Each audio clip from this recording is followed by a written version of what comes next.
മുത്തശ്ശി, നമ്മൾ എവിടെയാണ് എത്തിയിരിക്കുന്നത്?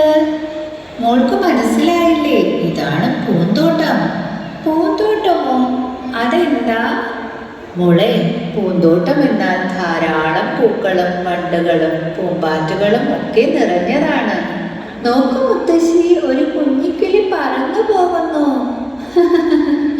എന്റെ കുഞ്ഞിപ്പെണ്ണെ, അത് കുഞ്ഞിക്കിളിയല്ല, അതാണ് ചിത്രശലഭം.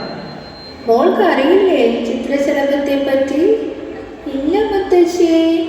എങ്കിൽ മുത്തശ്ശി പറഞ്ഞു തരാം കേട്ടോ. വേഗം പറയൂ മുത്തശ്ശി. മോൾ ഇത് കണ്ടോ? ഇലകളുടെ അടിയിൽ അരിമണി പോലെ പറ്റിയിരിക്കുന്നത്. അതാണ് ചിത്രശലഭത്തിന്റെ മുട്ട. ആ മുട്ട പിന്നീട് കുഞ്ഞു പുഴുക്കളായി മാറുന്നു.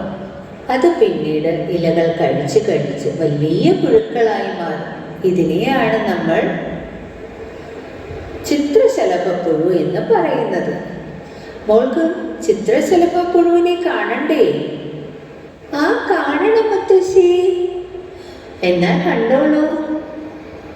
മോള് കണ്ടോ ചിത്രശലഭപ്പുഴുവിനെ? കണ്ടു മുത്തശ്ശി. അത് കഴിഞ്ഞ് പറയാം. അതിനുശേഷം ചിത്രശലഭപ്പുഴു ഒരു പ്യൂപ്പയായി മാറുന്നു. ഇതാ നോക്കിയേ, ഇതാണ് പ്യൂപ്പ.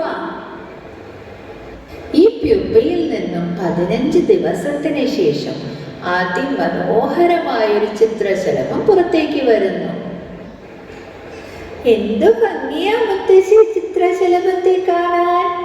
ചിത്രശലഭത്തിന്റെ കഥ എനിക്ക് ഒരുപാട് ഇഷ്ടമായി. മോൾക്ക് ഇഷ്ടമായെങ്കിൽ നമുക്ക് പോകാം. നേരം ഒരുപാട് വൈകി. എല്ലാവർക്കും നമസ്കാരം. ഞങ്ങളുടെ ഏദൻ പൂന്തോട്ടം എല്ലാവർക്കും ഇഷ്ടമായില്ലേ?